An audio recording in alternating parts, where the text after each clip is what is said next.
Ayan. Ayan, may napansin lang, no. May napansin lang sa about learning ng ng gawa ni gawa ng mga production team sa doon sa church, doon sa kay Pope Francis, nakuan na siya na, 'di ba, may sakit na siya, may sakit na si Pope Francis, andun na siya sa balcony, ni-introduce siya doon, may sakit pa rin, kahit na pinakita niya, may sakit pa rin siya. Tapos one reason kung bakit nagkakasakit yun, kasi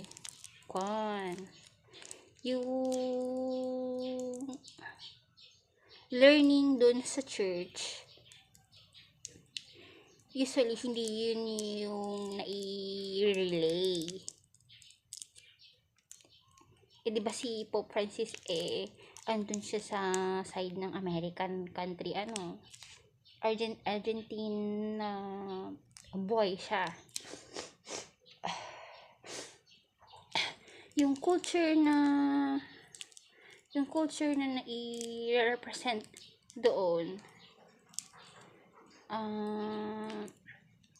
may style conflict between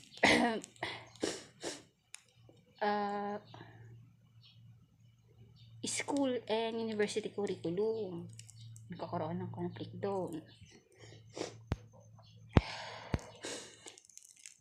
Na involved naman yung yung school namin. Doon sa batch namin, ang ginamit namin doon na trademark. The Bluetooth device is ready to pair.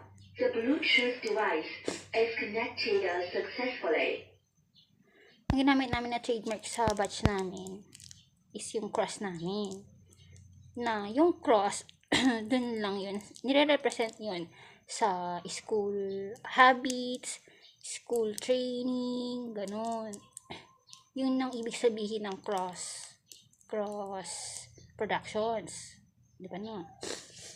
When it comes to church, ang ibig sabihin nun, pag nandun sa church, ang ginagamit ng symbol doon is the key. Pag doon sa higher order of learning na yon, church, involved doon yung highest priest,